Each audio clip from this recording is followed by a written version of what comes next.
Shalom Bapak Ibu, Opa Oma, dan teman-teman muda yang terkasih dalam Kristus. Kita jumpa lagi dalam persekutuan doa online PDP Kakak Santa Maria, Paroki Cikarang. Kita yakin dan percaya meskipun kita tidak bisa berkumpul di tempat yang sama, kita masih boleh merasakan kasih Tuhan, kita tetap bersemangat dan tetap bersukacita dalam Tuhan. Mari kita satu hati dalam doa, kita tenangkan hati kita. Kita mengawali persekutuan doa pada hari ini dengan mengangkat tanda kemenangan Kristus dalam nama Bapa dan Putra dan Roh Kudus. Amin. Allah Bapa yang baik, kami mengucap syukur untuk kasih dan berkat-Mu di sepanjang hidup kami. Dan kami bersyukur Bapa, Engkau selalu mengasihi kami, Engkau tidak pernah meninggalkan kami. Bapa, kami sadar kami manusia berdosa, tetapi Engkau senantiasa melayakkan kami. Engkau mengampuni kami, bahkan Engkau tidak mengingat lagi kesalahan kami. Ampunilah kami Bapa. Dan saat ini kami ingin bersatu hati untuk memuji dan memuliakan Engkau. Satukanlah hati kami ya Bapa, untuk dapat memuji dan memuliakan Engkau dengan segenap hati kami. Inilah kerinduan hati kami Tuhan. Kami ungkapkan syukur kami. Begitu banyak hal yang telah Kau perbuat dalam hidup kami Bapa.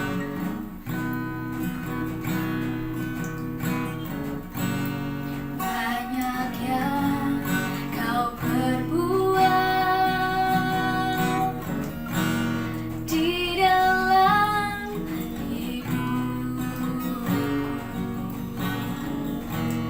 Rancangan indahmu terjadi di hidupku. Bapa yang mengerti segala yang kasih-Mu sempurna nyata dalam hidupku.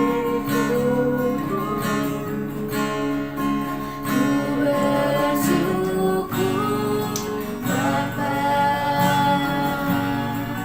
ku bersyukur Tuhan, berkasih setia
bersyukur Tuhan buat kasih setiamu di dalam hidupku.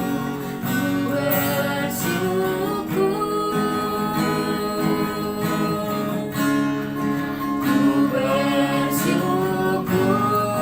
Bapa, ku bersyukur Tuhan buat kasih setiamu di dalam hidupku. Ku bersyukur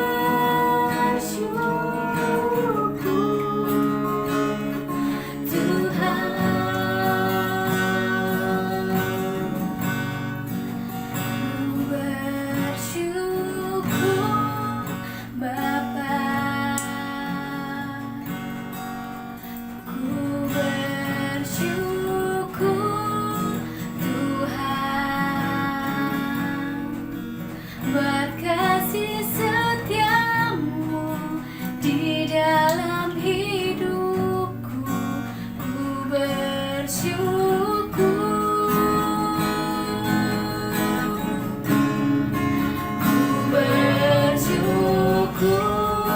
Bapa, ku bersyukur Tuhan buat kasih setiamu di dalam hidupku. Ku bersyukur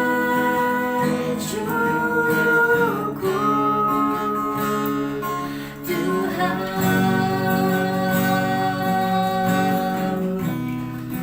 buat kasih setiamu di dalam hidupku. Ku bersyukur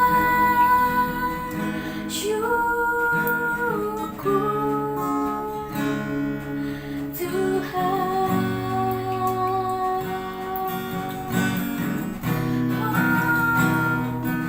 Kami berterima kasih, kami bersyukur, oh Tuhan.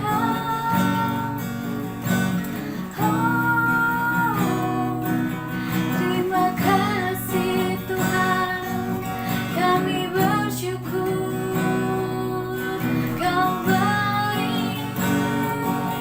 Kami bersyukur Kau baik Tuhan. Terima kasih, kasih-Mu besar. Kami bersyukur. Terima kasih Tuhan, Kau baik. Terima kasih Tuhan, terima kasih Tuhan, terima kasih.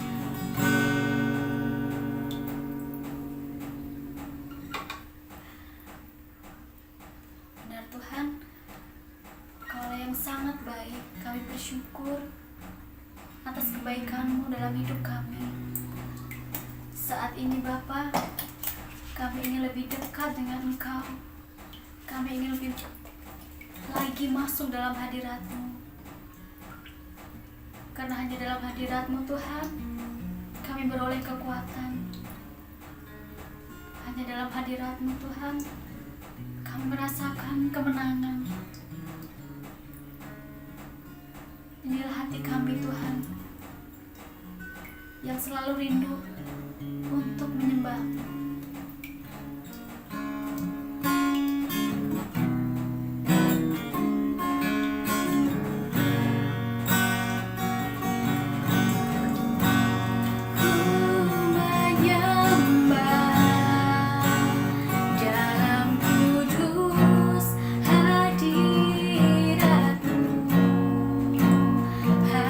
Hampiri, karena kasih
bersyukur untuk setiap waktu yang telah Kau berikan kepada kami.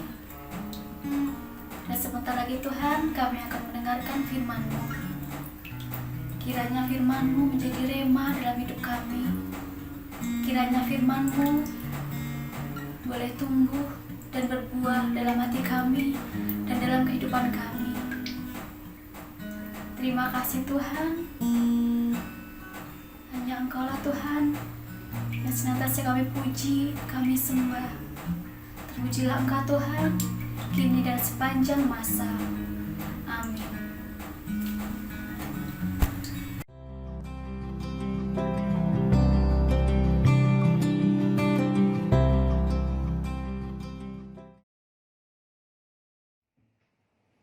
Hai, apa kabar semuanya? Salam. Perkenalkan, saya Septianus Hermanto. Saya dipanggil Herman.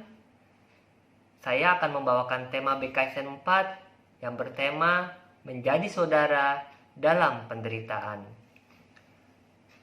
Tak terasa sudah memasuki minggu keempat ini. Saudara-saudari yang terkasih dalam Kristus, pada hari ini kita berjumpa kembali untuk bersatu mendengarkan sabda Allah, mencintai sabda Allah, dan merenungkannya. Banyak dikatakan, kalau kita kaya, kalau kita banyak uang, populer, ada banyak orang yang bisa mengaku-ngaku kita sebagai saudara. Tetapi, tidak banyak saudara-saudara yang bisa kita hitung ketika kita hidup dalam penderitaan. Maka dari itu, di tema yang keempat ini, kita diajak meskipun kita berkekurangan ataupun materi kita berkurang, ketika kita membantu sesama kita, di situ kita bisa menjadi saudara. Dan juga ternyata konsekuensi dari tindakan belas kasih kita selama di dunia ini akan sangat berpengaruh dengan keadaan kita dalam kehidupan kita yang akan datang. Jadi, keadilan yang kita perjuangkan di dunia ini ternyata berdimensi di masa depan. Bukan hanya masa depan setahun, 2 tahun, tetapi juga di kehidupan yang akan datang. Kisah yang diambil dari Lukas 16 ayat 19 sampai 31, di mana diceritakan si Lazarus si miskin dengan si orang kaya. Kalau saudara-saudari hayati dan membacanya dengan teliti, ternyata mengandung sebuah inspirasi yang sangat berguna bagi kita di masa pandemi ini. Kisah dalam Injil Lukas yang akan kita bahas mencerminkan sebuah realitas manusia yang terlena oleh harta kekayaan. Semoga sabdanya ini menjadi terang dan penggerak bagi kita, orang beriman, untuk mengevaluasi, merefleksikan, serta menentukan sikap yang tepat terhadap kekayaan dalam keberpihakan kita kepada orang yang sakit, miskin, dan tersingkirkan. Nah, saya akan membawakan bacaan Alkitab Lukas 16 ayat 19 sampai 30 dalam bentuk cerita dan renungan. Dalam kehidupan sehari-hari yang dikenal, pastinya orang yang kaya, sedangkan untuk pengemis, siapa yang mau peduli? Siapa namanya? Tetapi dalam cerita ini justru dibalik, orang kaya itu tidak disebut namanya. Dalam Injil Lukas digambarkan seperti ini. Ada seorang kaya yang selalu berpakaian jubah ungu dan kain halus. Saudara-saudari, kain ungu adalah kain dengan tingkatan yang paling mahal di antara kain-kain dengan warna yang lain. Karena zaman dulu untuk bisa membuat kain ungu diperlukan material yang sangat langka dan mahal. Bukan hanya sekedar kain yang berwarna ungu, si orang kaya ini digambarkan juga dia menggunakan kain halus. Artinya kain dengan kualitas yang mahal, yang langka, dan juga maha indah. Dikatakan dengan lebih jelas lagi, setiap hari ia berusaha bersukaria dalam kemewahan. Apakah itu salah? Apakah itu keliru? Kita semua tidak bisa mengadili atau mengatakan si orang kaya ini salah. Si orang kaya ini dengan semua talenta, rejeki, dan berkat-berkat yang dia peroleh, dia menikmati hasil kerja kerasnya. Tetapi problemnya baru muncul di ayat berikutnya ketika dikatakan ada pribadi lain yang hidup sangat bertolak belakang dengan keadaan si kaya ini. Dikatakan ada seorang pengemis bernama Lazarus.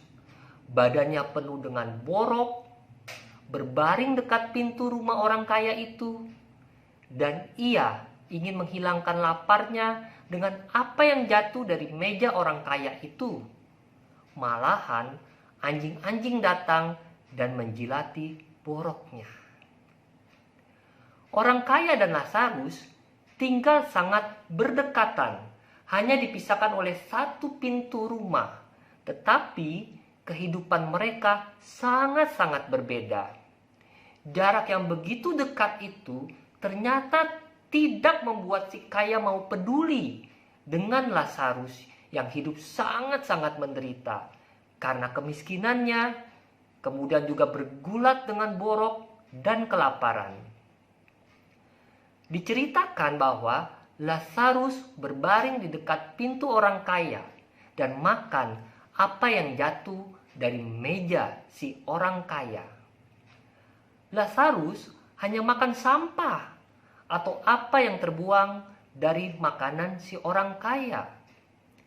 Di sini mau digambarkan kehadiran Lazarus sebenarnya tidaklah jauh dari kehidupan si orang kaya.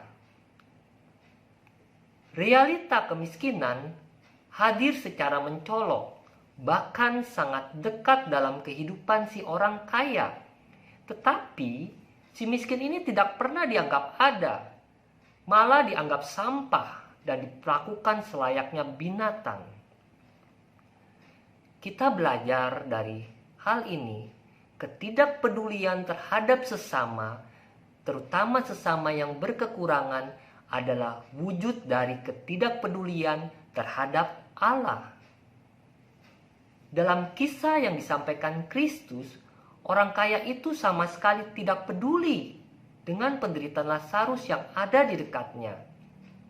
Kehinaan Lazarus di mata si kaya lebih ditekankan lagi ketika diceritakan anjing-anjing datang ke tempat itu. Bisa jadi di bawah meja Lazarus makan bersama anjing-anjing tersebut. Anjing adalah binatang yang najis pada konteks zaman itu, apalagi kalau manusia sampai terkena air liurnya. Dikatakan anjing-anjing itu menjilati borok Lazarus. Dengan demikian, semakin jelaslah penderitaan Lazarus, si miskin yang kelaparan, penuh borok, dan menjadi najis, sehingga pantas dijauhi oleh sesamanya. Anjing-anjing digambarkan lebih mempunyai belas kasih, sehingga tidak menggigit Lazarus, tetapi menjilati luka-lukanya. Lepas dari apakah kita saat ini mempunyai kelebihan harta atau tidak, apakah kita punya kepedulian dengan penderitaan orang-orang di sekitar kita? Saudara-saudari yang terkasih, janganlah menunggu sampai Tuhan menganugerahkan kekayaan. Apakah itu berupa materi, kepandaian, kekuatan, dan lain sebagainya. Baru kita mau menolong. Karena pada saat itu, sangat mungkin hati kita sudah terlanjur membatu dan egoisme sudah sangat menguasai hati dan pikiran kita. Orang kaya ini mungkin tidak melakukan hal-hal yang buruk terhadap Lazarus, tetapi dia tidak rela menggunakan kelebihan-kelebihan yang ada padanya untuk berbelas kasih, untuk mengikat persahabatan dengan orang-orang yang miskin. Ini yang disebut dengan dosa kelalaian. Di dalam uraian tentang apa yang akan kita semua alami dalam penghakiman terakhir, dosa kelalaian membuat orang tidak dapat dilayakkan masuk ke dalam rumah Bapa. Dapat saudara-saudari lihat di Matius 25 ayat 45. Isinya sebagai berikut. Aku berkata kepadamu, sesungguhnya segala sesuatu yang tidak kamu lakukan untuk salah seorang dari yang paling hina ini, kamu tidak melakukannya untuk aku. Karena itu saudara-saudari, mari kita periksa diri.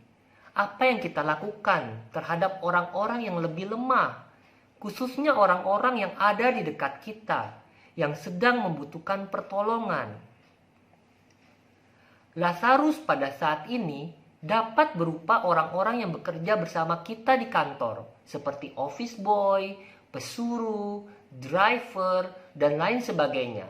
Atau pembantu-pembantu rumah tangga, ataupun bisa juga tetangga-tetangga di rumah, ataupun keluarga dekat kita yang hidup dalam kekurangan. Kita lanjut ke ceritanya. Kemudian matilah Lazarus, lalu dibawa malaikat ke pangkuan Abraham. Orang kaya itu juga mati, dikubur, tetapi ia menderita sengsara di alam maut, di alam keabadian. Orang kaya itu mengalami penderitaan bukan karena kekayaannya, tetapi karena ia menggunakan harta kekayaannya itu hanya untuk dirinya atau keluarganya sendiri. Kita bandingkan dengan Abraham. Abraham saat hidup di dunia juga seorang yang kaya raya, tetapi dalam seluruh kehidupannya dia taat kepada Tuhan. Bahkan ketika Allah mencobai imannya, Abraham rela menyerahkan nyawa Ishak, putra tunggalnya. Dia sadar bahwa apa yang ada padanya semua berasal dari Allah dan harus digunakan sesuai dengan kehendak Allah. Di dalam penderitaan yang luar biasa itu, orang kaya itu berseru, "Bapak Abraham, kasihanilah aku." Dia menyapa Abraham sebagai bapa untuk mengingatkan bahwa dia anak Abraham yang dijanjikan untuk memperoleh keselamatan. Tapi orang kaya itu berkata kepada Abraham ketika melihat Lazarus, "Suruhlah Lazarus supaya ia mencelupkan ujung jarinya ke dalam air dan menyejukkan lidahku, sebab aku sangat kesakitan dalam nyala api ini." Kita lihat saudara-saudari, di dalam pikiran orang kaya ini, orang-orang miskin hanya layak untuk disuruh-suruh saja. Dia lupa bahwa permintaannya sangat ironis, karena saat hidup dia sama sekali tidak tergerak untuk meringankan penderitaan Lazarus. Banyak orang ketika melihat sesamanya yang lebih lemah atau sedang membutuhkan pertolongan, tergerak bukan untuk sungguh-sungguh menolong, tetapi untuk memanfaatkannya demi kepentingannya sendiri, untuk mencari popularitas, untuk kepentingan politik, menanamkan hutang budi untuk suatu saat dapat menuntut balas kepada orang tersebut dan lain sebagainya. Dalam hal ini, kita perlu menyadari, meskipun mungkin tidak ada orang yang tahu apa maksud hati kita yang sebenarnya, tetapi Allah dengan jelas melihatnya. Dikatakan di Yeremia 17 ayat 10, "Aku Tuhan yang menyelidiki hati, yang menguji batin, untuk memberi balasan kepada setiap orang setimpal dengan tingkah langkahnya, setimpal dengan hasil perbuatannya. Kita lanjut. Setelah tahu bahwa ia sudah tidak dapat tertolong lagi, barulah orang kaya ini hatinya berubah. Dia mulai peduli dan memikirkan kelima saudaranya yang masih hidup dan meminta Abraham untuk memperingatkan mereka supaya mereka tidak mengalami penderitaan seperti dia. Tetapi Abraham menjawab, "Ada pada mereka kesaksian Musa dan para nabi. Baiklah mereka mendengarkan kesaksian itu. Jika mereka tidak mendengarkan kesaksian Musa dan para nabi, mereka juga tidak akan mau diyakini, sekalipun oleh seorang yang bangkit dari antara orang mati."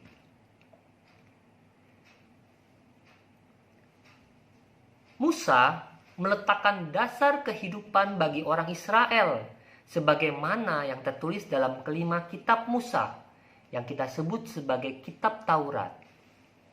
Dalam Taurat, manusia diajak untuk mengasihi Allah dengan segenap hati, segenap jiwa, dan segenap kekuatan. Dapat kita lihat di Ulangan 6 ayat 5.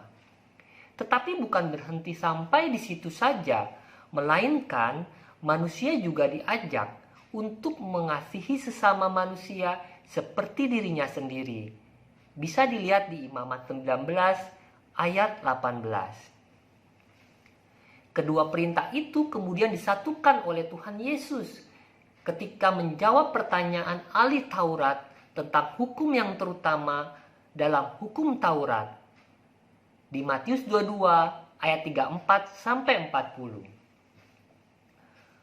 Warta para nabi yang kita dengar dalam Perjanjian Lama secara konsisten menyuarakan ajakan yang sudah digaungkan dalam kitab Taurat. Ketika bangsa Israel jatuh dan tidak mengindahkan nasib orang-orang kecil, tidak segan-segan pada para nabi menyampaikan nubuat penghukuman ke tengah-tengah umat Allah ini. Salah satunya adalah Nabi Mika ketika ia berkarya di Kerajaan Selatan sejaman dengan Nabi Amos dan Yesaya. Nabi Mika ini secara tegas mengkritik praktek hidup orang-orang Yehuda yang hanya mementingkan diri mereka sendiri dalam kekuasaan, kemewahan, dan kemakmuran. Kita lihat di Mika 2 ayat 1 sampai 2. Di situ dikatakan, celakalah orang-orang yang merancang kedurjanaan dan merencanakan kejahatan di tempat tidurnya. Pada waktu fajar mereka melakukannya, sebab hal itu ada dalam kekuasaannya.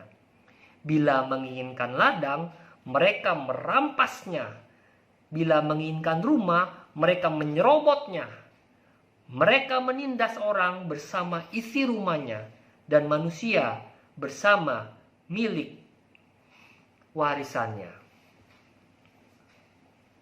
Manusia dibuat tidak berdaya oleh kedagingannya, yang membuat manusia serakah, mengejar kemauannya sendiri tanpa mengindahkan nasib dan hidup orang lain. Biasanya yang berkuasa menindas orang-orang yang ada di bawahnya. Keserakahan ini bahkan lebih bahaya daripada virus corona. Karena bukan saja menghancurkan tata kehidupan manusia di bumi ini, tetapi juga menghancurkan nasib manusia di kehidupan yang akan datang.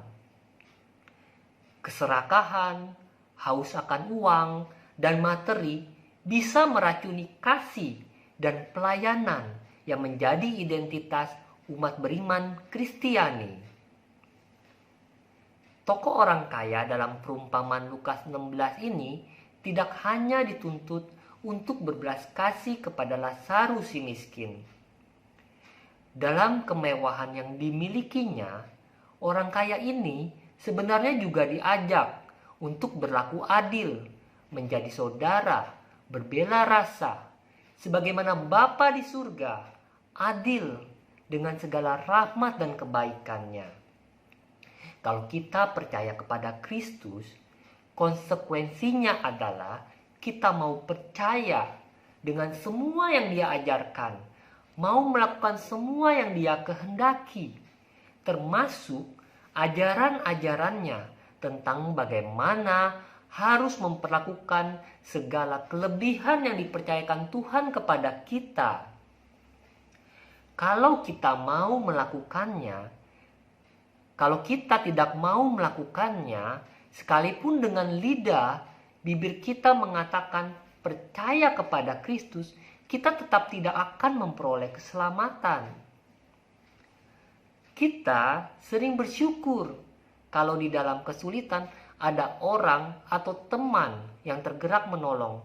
Tetapi, apakah kita juga mau dipakai Allah untuk mewujudkan belas kasih-Nya kepada orang-orang yang sedang berkesusahan? Kalau kita mau jujur, saat jatuh dalam dosa atau kelalaian, bukanlah karena kita tidak tahu, tetapi karena memang kita mengabaikannya. Ketika Allah memperlihatkan penderitaan sesama, bukan kita tidak tahu bahwa Allah ingin kita mengulurkan tangan untuk berbuat sesuatu menolongnya. Tetapi karena hati kita sudah sekeras batu yang tidak mau peduli. Kekayaan itu adalah berkat Allah yang patut kita syukuri. Tetapi kekayaan adalah seperti sebuah pisau yang tajam. Kalau kita mau dan mampu memanfaatkannya dengan baik, akan dapat sangat berguna bagi diri kita sendiri maupun untuk banyak orang. Akan tetapi, kalau kita bersikap ceroboh, kekayaan akan menjadi pintu masuk yang digunakan iblis untuk memasukkan kita ke dalam penderitaan abadi yang sangat menyakitkan. Lazarus dilayakkan masuk ke dalam surga bukan karena kemiskinannya, tetapi karena di dalam kemiskinannya dia tetap percaya kepada Allah. Dikatakan di dalam firman Tuhan, Yeremia 17 ayat 7, diberkatilah orang yang mengandalkan Tuhan, yang menaruh harapannya pada Tuhan. Semoga setiap pagi kita mau membuka hati dan pikiran untuk mendengarkan pesan-pesan Tuhan, sehingga dalam setiap peristiwa yang Dia biarkan terjadi, kita tidak salah bersikap atau malahan tersesat, sehingga keluar dari jalan keselamatannya. Saudara-saudari, butir permenungan yang bisa kita petik lewat BKSN 4 ini adalah apakah yang bisa kita pelajari dalam perumpamaan tentang Lazarus dan orang kaya di atas untuk menyikapi realita kekayaan dan kemiskinan di sekitar kita? Apa yang dapat saudara dan saya lakukan secara kreatif sebagai wujud solidaritas dan kemurahan hati kepada orang-orang yang miskin, sakit, serta menderita di tengah realitas situasi sosial saat ini? Bagaimana saudara dan saya memahami dan memperjuangkan keadilan sosial? Cobalah ketiga pertanyaan ini kita renungkan dengan dalam-dalam. Apa yang bisa kita lakukan? Untuk menutup renungan BKSN ini, saya akan memberikan suatu contoh cerita tentang pemuda kaya yang baik hati. Semoga kisah ini bisa memberi inspirasi kepada saudara-saudari terkasih. Ceritanya begini. Ada seorang pemuda naik mobil yang mewah. Setiap ia melintasi jalan, melihat dua orang pengemis, seorang ibu dan seorang anak perempuannya. Kemudian dia turun dari mobilnya dan memberi anak itu sejumlah uang. Suatu hari, ketika pemuda kaya itu lewat dan menghampiri pengemis itu, dia tidak melihat anak perempuan ibu tersebut, hanya ibunya saja. Dan dia bertanya kepada ibunya, "Di mana anakmu?" Ketika ibu itu mau menjawabnya, anak perempuannya dari kejauhan memanggil dan menyapa pemuda kaya itu. Anak perempuan itu datang dan menghampiri pemuda kaya tersebut dengan pakaian sekolahnya. Dan ia memberikan bunga merah yang dibuatnya di sekolah untuk diberikan kepada pemuda kaya tersebut untuk mengingat kebaikan pemuda itu. Pemuda kaya tersebut tersenyum bahagia, merasakan damai sukacita yang luar biasa karena dapat membantu anak itu dapat bersekolah. Saudara-saudari, dalam kisah ini kita melihat bahwa ketika saudara dan saya melakukan suatu tindakan kasih, maka damai sukacita akan melingkupi hati saudara dan saya. Semoga dengan merenungkan kisah Lazarus dan orang kaya ini, saudara dan saya dapat semakin berbagi, terutama kepada saudara-saudari kita yang berkekurangan, yang membutuhkan uluran tangan kita dan belas kasih kita. Terima kasih. Tuhan Yesus memberkati.